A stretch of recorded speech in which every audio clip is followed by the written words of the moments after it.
Hello दोस्तों, आपका स्वागत है हमारे यूट्यूब चैनल दीपक पीसीएम क्लासेस में। आज का हमारा टॉपिक है रासायनिक अभिक्रिया समीकरण।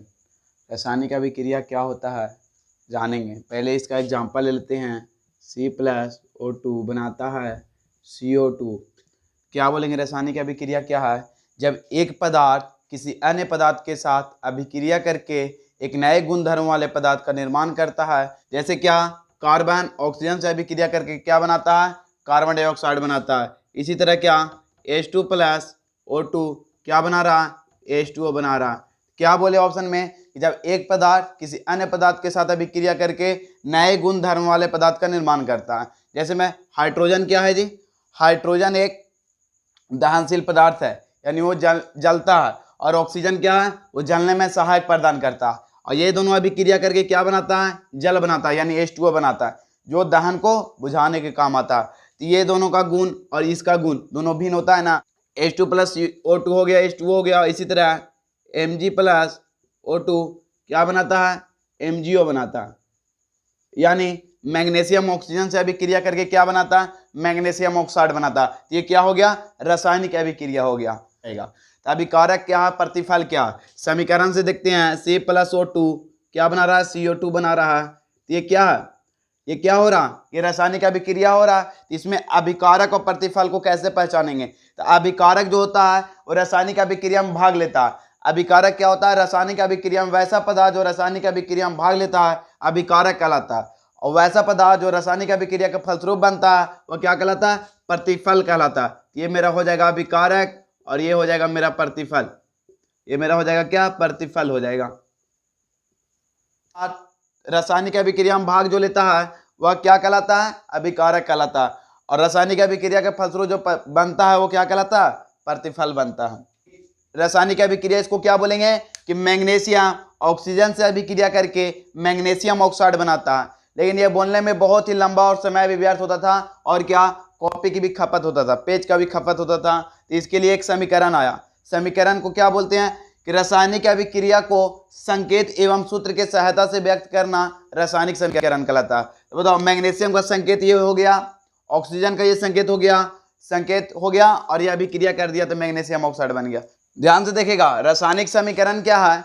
रासायनिक समीकरण रासायनिक अभिक्रिया में भाग लेने वाले अभिकारक और रासायनिक अभिक्रिया के फलस्वरूप बने प्रतिफल को संकेत एवं सूत्र से दर्शाया जाता है। उसे क्या कहते हैं? रासायनिक समीकरण कहते हैं। रासायनिक समीकरण कितने प्रकार के? रासायनिक समीकरण दो प्रकार के, संतुलित रासायनिक समीकरण और दूसरा असंतुलित रासायनिक समीकरण। बैलेंस इक्वेशन और क्या, अनबैलेंस इक्वेशन होगा। ठीक है, तो संतुलित रासायनिक समीकरण किसे कहते हैं? तो पहले देख लो संतुलित रासायनिक समीकरण का एग्जाम्पल देख लेते हैं। H2+O2 क्या बनाता है? H2O बनाएगा, यहाँ 2 और यहाँ क्या, 2। तो ध्यान से देखेगा, ऑप्शन से आंसर निकालेंगे। ये तत्व है जी, ये भी एक तत्व है, ये भी एक तत्व है, दोनों तत्व है। तो प्रत्येक तत्वों के परमाणु संख्या निकालना। H2O ये तत्व है या यौगिक? H2O क्या है? तत्व या यौगिक? क्या हो जाएगा? यौगिक है मेरा। लेकिन इसमें तत्व कौन है? अव्ययी तत्व इसमें कौन कौन है? हाइड्रोजन और ऑक्सीजन है। हाइड्रोजन और ऑक्सीजन हो जाएगा, ये मेरा तत्व हो गया। तो संतुलित रासायनिक समीकरण क्या कर रहा है कि प्रत्येक तत्वों की परमाणु संख्या समान होनी चाहिए। तो बताओ, अगर इसको यहाँ 2 ना लिखकर यहाँ भी 2 ना लिखते हैं तो हाइड्रोजन कितना जी? 2। ऑक्सीजन यहाँ कितना? 2। हाइड्रोजन यहाँ कितना? 2। ऑक्सीजन यहाँ 1। तो बताओ, इधर हाइड्रोजन 2 है, इधर हाइड्रोजन 2 है, ये तो बैलेंस है। इधर ऑक्सीजन 2 है, इधर ऑक्सीजन 1 है, तो ये गलत ना है। तो इसी संतुलित करने के लिए क्या करना पड़ता है?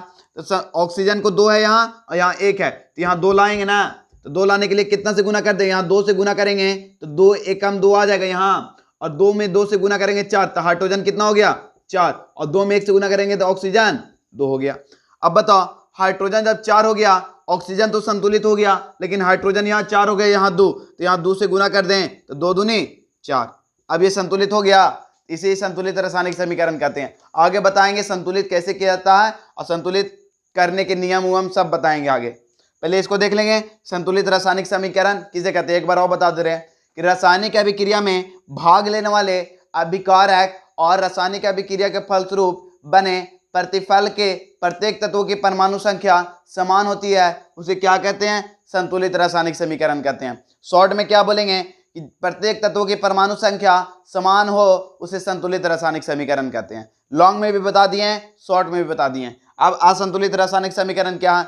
असंतुलित रासायनिक समीकरण संतुलित रासायनिक समीकरण के जस्ट अपोजिट हो जाएगा। इसका एग्जाम्पल देख लेते हैं। इसका एग्जाम्पल क्या है? Mg प्लस O2 क्या बनाता? MgO बनाएगा। असंतुलित रासायनिक समीकरण क्या बोलेंगे? शॉर्ट में पहले देख लेते हैं कि प्रत्येक तत्वों की परमाणु संख्या समान नहीं होती है, उसे क्या बोलेंगे? असंतुलित रासायनिक समीकरण। लॉन्ग में रासायनिक अभिक्रिया में भाग लेने वाले अभिकारक और रासायनिक अभिक्रिया के फलस्वरूप बने प्रतिफल के प्रत्येक तत्वों की परमाणु संख्या समान नहीं होती है, उसे क्या बोलते हैं? असंतुलित रासायनिक समीकरण कहते हैं। गैस की उत्पत्ति कैसे करता है? तो रासायनिक अभिक्रिया में जो पदार्थ बनता है उसमें गैस की उत्पत्ति होती है। जैसे में क्या हो जाएगा? जिंक हाइड्रोक्लोरिक अम्ल से अभिक्रिया करता है तो क्या बनाता? जिंक क्लोराइड बनाएगा और हाइड्रोजन गैस मुक्त करता। जो मुक्त करता उसका ऊपर का तीर का चिन्ह दिया हुआ रहता है और जिसका अवक्षेप बनेगा उसका नीचे का तीर का चिन्ह दिया रहेगा। जिसका अवक्षेप बनेगा उसका तीर का चिन्ह किधर होगा? नीचे की ओर। और जो मुक्त होता है यानी उत्पन्न होता है उसका तीर का चिन्ह किधर होगा? ऊपर की ओर होगा। तो जिंक हाइड्रोक्लोरिक अम्ल से अभिक्रिया करके क्या बनाता है? हाइड्रोजन गैस मुक्त करता है। तो गैस की पहला में क्या हो जाएगा? रासायनिक अभिक्रिया की विशेषता गैस की उत्पत्ति। तो रासायनिक अभिक्रिया के फलस्वरूप गैस का उत्पत्ति होता है। दूसरा में क्या हो जाएगा?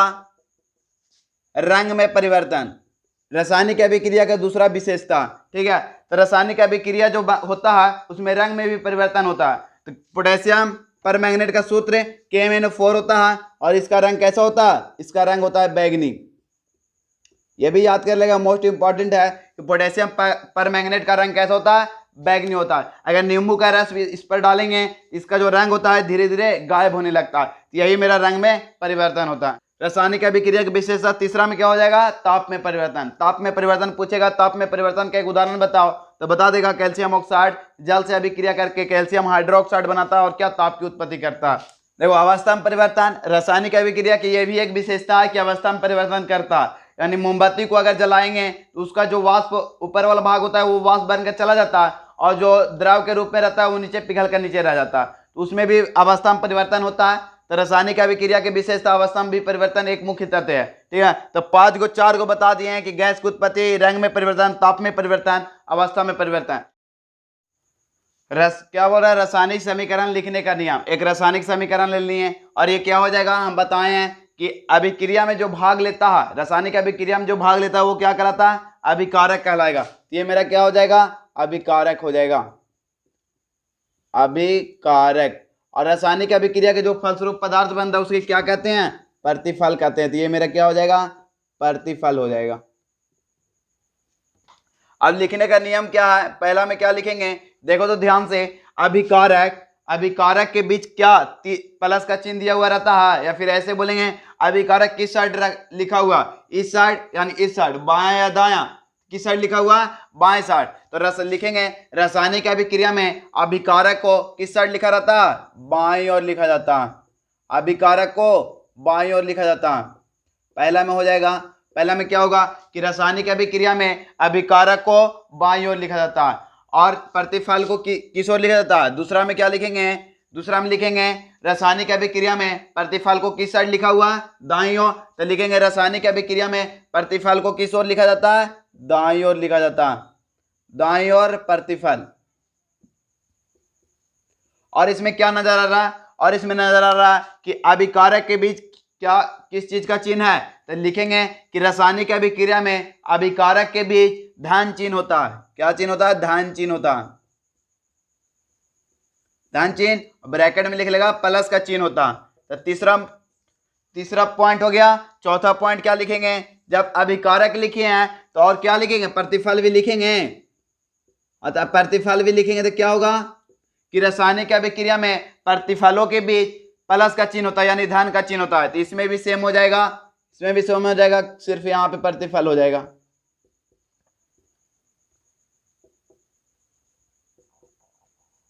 इसका मतलब क्या? ऊपर ही नीचे, ठीक है।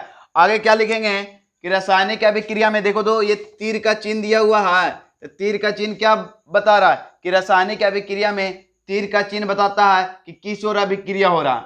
तीर चिन्ह क्या बताता है कि रासायनिक अभिक्रिया में तीर चिन्ह क्या बताता है कि किस ओर अभिक्रिया हो रहा है, यानी किसका अभिक्रिया हो रहा है। दो पदार्थ मिलकर एक नए पदार्थ का निर्माण करता है, वो क्या कहलाता है, संयोजन अभिक्रिया कहलाता है। यानी H2 मिलेगा O2 के साथ H2O बनाएगा। उसी तरह क्या MgO2 के साथ मिलेगा तो क्या बनाता है, MgO बनाता है, MgO बनाता है। जब मैग्नीशियम ऑक्सीजन से अभिक्रिया करके क्या बनाता है, मैग्नीशियम ऑक्साइड बनाता है। और मैग्नीशियम ऑक्साइड का चूर्ण जो होता है वो सफेद होता है। मैग्नीशियम ऑक्साइड का चूर्ण कैसा होता है जी, सफेद होता है। ये भी बहुत बार क्वेश्चन पूछ चुका है, मैग्नीशियम ऑक्साइड का चूर्ण कैसा होता है, सफेद होता है।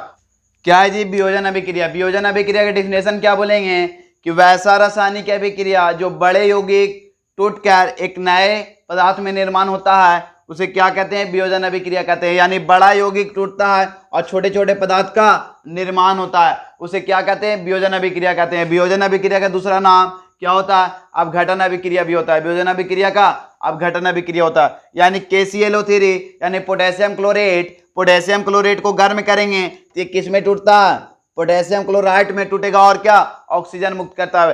पोटेशियम क्लोरेट, देखो क्लोरेट अलग होता है, क्लोराइड अलग होता है। क्लोराइड यानी KCl रहेगा और क्लोरेट रहेगा तो KClO3 लगा हुआ रहेगा, तो उसे क्या बोलते हैं, क्लोरेट बोलते हैं। और क्लोराइड रहेगा तो सिर्फ KCl रहेगा। तो पोटेशियम क्लोरेट को गर्म करते हैं तो पोटेशियम क्लोराइड और ऑक्सीजन में टूटता है। इसी तरह कैल्शियम कार्बोनेट यानी CaCO3, ये संगमरमर का सूत्र, इसको अगर गर्म करेंगे तो किस में टूटेगा, CaO + CO2 में टूटेगा। यानी कैल्शियम कार्बोनेट को गर्म करते हैं तो कैल्शियम ऑक्साइड और क्या, कार्बन डाइऑक्साइड में टूटता है। तो ये मेरा क्या हो जाएगा, वियोजन अभिक्रिया। तो वियोजन अभिक्रिया का उदाहरण पूछेगा तो बता देगा ना। तो वियोजन अभिक्रिया क्या है कि बड़े यौगिक टूटता है और छोटे छोटे पदार्थ का निर्माण होता है, वो क्या कहलाता है, वियोजन अभिक्रिया कहलाता है। आगे देखेंगे विस्थापन अभिक्रिया।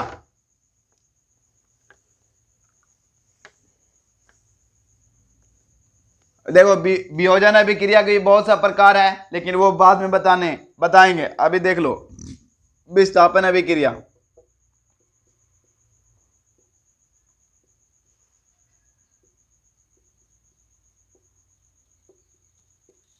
विस्थापन अभिक्रिया बताने से पहले बता देंगे कि विस्थापन अभिक्रिया के लिए तुमको सक्रियता श्रेणी को याद करना पड़ेगा। सक्रियता श्रेणी क्या होता है, अभिक्रियाशीलता श्रेणी क्या होता है, यह भी बता दे रहे हैं। पोटेशियम